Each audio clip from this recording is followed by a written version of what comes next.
What's up traders, welcome back to the channel.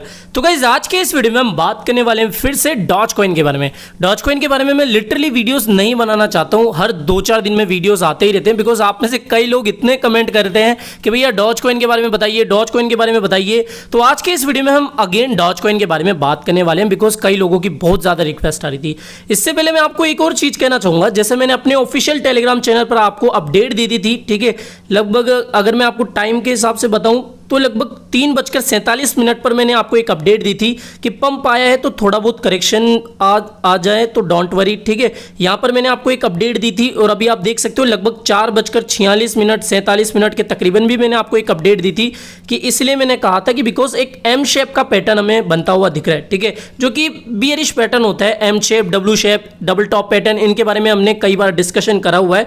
तो ये M shape की तरह लग रहा था, एग्जैक्ट एम शेप नहीं है, लेकिन मार्केट थोड़ा सा डाउन चला गया, ठीक है।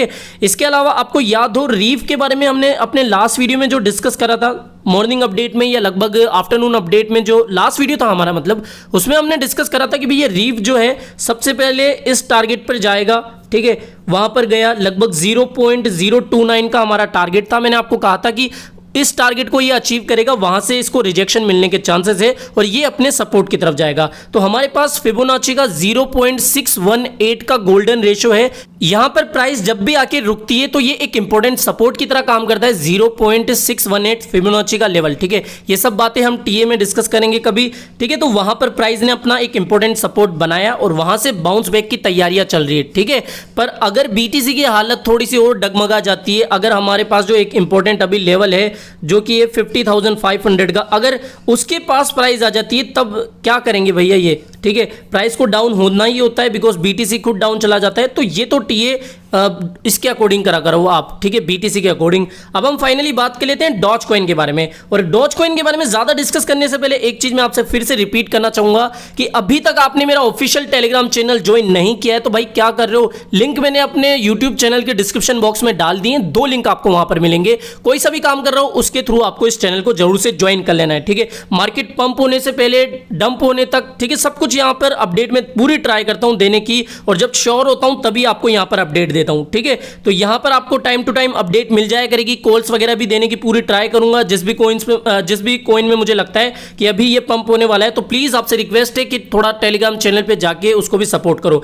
अभी हम बात कर लेते हैं डॉज कॉइन के बारे में। देखो, डॉज कॉइन से रिलेटेड काफी पहले मार्केट में अपडेट निकल के आई थी। मैंने आपको बताया था लगभग 2-4 अपडेट्स के बारे में कि एक तो मार्क क्यूबन वाली अपडेट थी कि जो मार्क क्यूबन है उनके जो एनबीए फ्रेंचाइजी के स्टोर से, ठीक है, डैलस मैवरिक्स, तो वहां पर अभी वो कैशबैक रिवॉर्ड प्रोग्राम चला रहे हैं जिसमें क्या होता है वो सब कुछ मैंने आपको बता दिया था, इसको वापस से रिपीट करने की जरूरत नहीं है। जो दूसरी अपडेट निकल के आई थी वो थी बहुत अच्छी और बहुत इंपॉर्टेंट अपडेट थी डेवलपमेंट साइड से, ठीक है। जो इथेरियम को फाउंडर है विटेलिक बुटेरिन, उन्होंने ये एक प्रपोजल दिया था कि भाई आप हमारे इथेरियम के एल्गोरिथम के कोड यूज करके डॉज कॉइन को प्रूफ ऑफ वर्क से प्रूफ ऑफ स्टेक पर ला सकते हो, ठीक है। या फिर उन्होंने कहा है कि आप प्रूफ ऑफ स्टेक पे डॉज कॉइन को ले आओ, काफी अच्छा रहेगा वो, क्योंकि एडवाइजर से मैंने आपको एक न्यूज अपडेट और भी दी थी, आपको याद हो प्रीवियस वीडियोस में, कि जो डॉज कॉइन फाउंडेशन है वो 6 सालों बाद रीस्टेब्लिश हो रही है जिसमें विटेलिक बुटेरिन भी एडवाइजरी बोर्ड में, ठीक है, यानी कि विटेलिक बुटेरिन भी एडवाइजर है उनके। तो ये प्रूफ ऑफ स्टेक पर लाना चाहते हैं अभी डॉज कॉइन को। अब ये प्रूफ ऑफ वर्क क्या होता है, प्रूफ ऑफ स्टेक क्या होता है, थोड़ा सा आपको मैं एक सिंपल सा एग्जांपल के थ्रू समझा देना चाहता हूं बिकॉज आपको ये चीजें समझ नहीं होगी। कई लोग क्या करते हैं, ये जो टेक्निकल टर्म्स होते हैं या फिर ये जो चीजें होती है फंडामेंटली पता नहीं होती, और मान लीजिए कल ना कोई आपसे पूछता है कि भैया आप क्रिप्टो में इन्वेस्टमेंट करते हो, आपको इसके बारे में ही नहीं पता कि प्रूफ ऑफ वर्क क्या होता है, इससे आपके इंसल्ट होने के भी ज्यादा चांसेस होते हैं, ठीक है। तो इससे अच्छा है क्या होते हैं ये proof of work, proof of stake, इसके बारे में आपको बेसिक नॉलेज तो जरूर से होना चाहिए। और ये जो 1-2 मिनट का पार्ट है ना, ये उनके लिए जिनको ये 2 वर्ड के बारे में पता नहीं है, बिल्कुल नॉन टेक्निकली होके, मान लीजिए आप बिल्कुल ही नूब हो, ठीक है, फंडामेंटली आपको कुछ नहीं पता, उस तरीके से समझेंगे। 2 मिनट का टाइम दे दीजिए, 2 मिनट के अंदर ये दोनों ही चीजें आपको समझा दूंगा। प्रूफ ऑफ वर्क और प्रूफ ऑफ स्टेक जो होता है बेसिकली एक प्रोटोकॉल होता है, एक स्मार्ट कॉन्ट्रैक्ट होता है। इसमें क्या होता है कि जो ट्रांजैक्शन होता है ना वो वेरीफाई होता है, यानी कि एक ट्रांजैक्शन को वेरीफाई करने का ये प्रोटोकॉल है प्रूफ ऑफ वर्क और प्रूफ ऑफ स्टेक।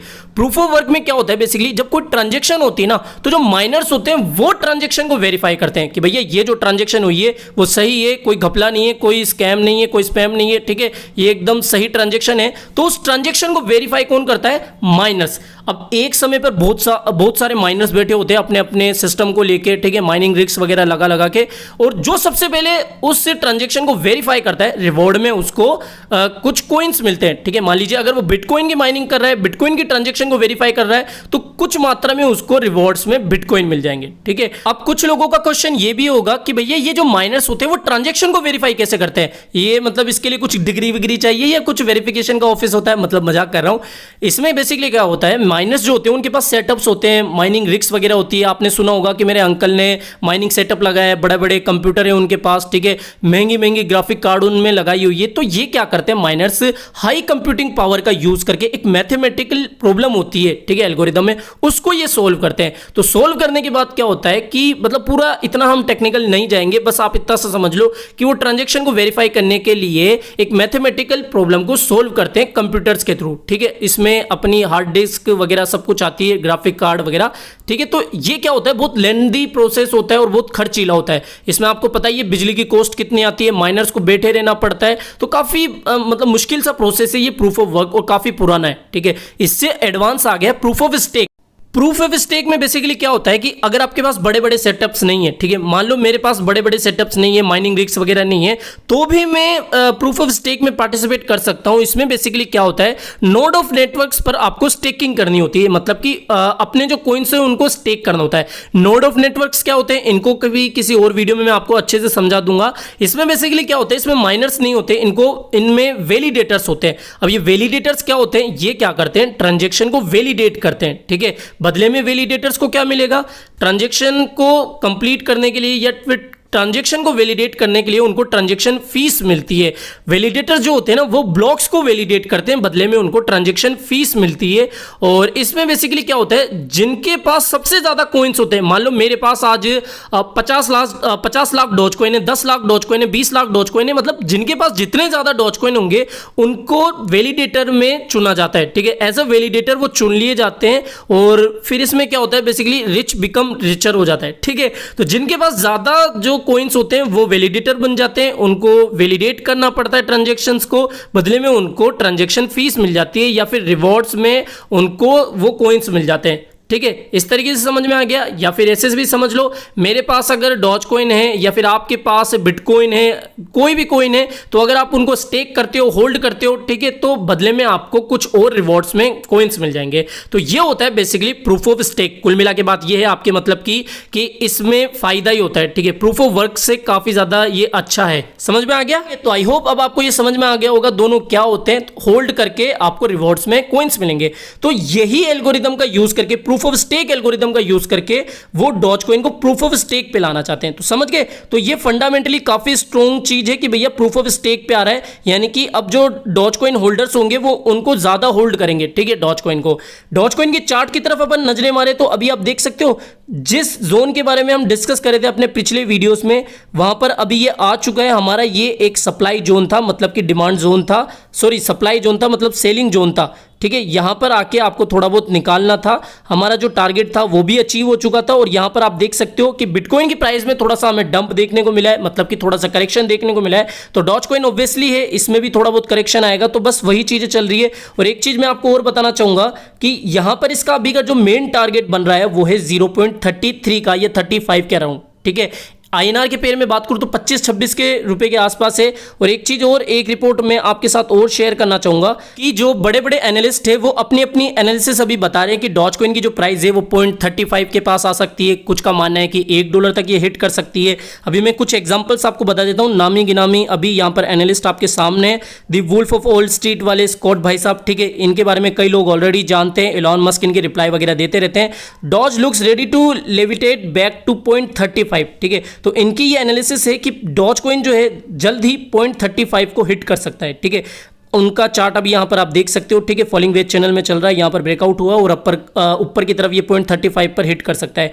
दूसरे हैं Justin Bennett, Doge is one of those where the moment you think it's dead and get out it takes off without you. ठीक है, तो यहाँ पर इस चार्ट को मैंने भी आपके साथ शेयर किया था, आपको पता हो। ठीक है, इसके अलावा एक और एनालिस्ट है जो कि काफ़ी बुलिश है, Doge it's not a question of if Doge will hit $1। ठीक है, $1 प्लस। तो यहाँ पर अलग अलग जो एनालिस्ट है वो अपनी अपनी एनालिसिस बता रहे हैं। कुल मिला के बात ये है आपके मतलब की कि मुझे भी यही लगता है कि डॉज कॉइन की जो प्राइस है जल्दी आपको लगभग 25-30 रुपए के आसपास देखने को मिल सकती है। ठीक है, जैसे ही बिटकॉइन में आपको अगेन पंप देखने को मिलेगा। ठीक है, और मैंने आपको ऑफिशियल टेलीग्राम चैनल पे बताया था कि भैया अभी जो है काफ़ी अच्छा पंप इसने बता दिया है, तो थोड़ा बहुत करेक्शन आना वाजिब सी बात है, डरने वाली बात नहीं है। ठीक है, एंड फाइनली ये जो क्वेश्चन है मुझे पता है आप कमेंट करके बोलोगे कि भैया आपने थंबनेल पे एसएनएल जैसा पंप ऐसा क्यों लिखा। ठीक है, बिकॉज कुछ लोग पूछ रहे थे कि भैया बहुत बड़ा पंप कब आएगा एसएनएल की तरह। तो इस क्षण तो इलॉन मस्क को ही पता होगा कि वो कब ऐसा ट्वीट करेंगे या कोई इवेंट वगैरह में डॉज से रिलेटेड कोई हाइप क्रिएट करेंगे, लेकिन ये जरूर है कि वो दोबारा एक ट्वीट कर सकते हैं। ठीक है, ऐसे ही वो हाथ नहीं छोड़ेंगे डॉज कॉइन का। और डॉज 1 मिशन जनवरी के आसपास लॉन्च होगा, तो उस समय की हाइप तो हमें पता ही है। तो आज के इस वीडियो में फिलहाल इतना ही। आई होप आपको ये वीडियो पसंद आया होगा, और बिलीव मी अभी भी मैं आपको अगेन कह रहा हूं कि डॉज कॉइन के बारे में आपको बहुत सारे लोग बुलिश होते हुए दिख जाएंगे। ठीक है, और मेरे पास कितने डॉज है इसके बारे में मत पूछा करो, कितनी प्राइस पर मैंने बाय किया इसके बारे में मैंने ऑलरेडी आपको मेरे ऑफिशियल टेलीग्राम चैनल पर अपडेट दे दी थी। एक बार वापस से मैं आपको बता देता हूँ। ठीक है, ये रही प्राइस। अब इसको है ना टोटल वोटल को हाइड रहने दो, बस इतना सा समझ लो, मतलब काफ़ी अच्छा लगा है। ठीक है, तो फिलहाल इस वीडियो में इतना ही। वीडियो पसंद आया हो तो डेफिनेटली वीडियो को लाइक करना है, चैनल आप ही काम का तो चैनल को भी सब्सक्राइब करके रख लेना है। मिलते हैं जल्दी नई अपडेट के साथ, टिल देन बाय बाय।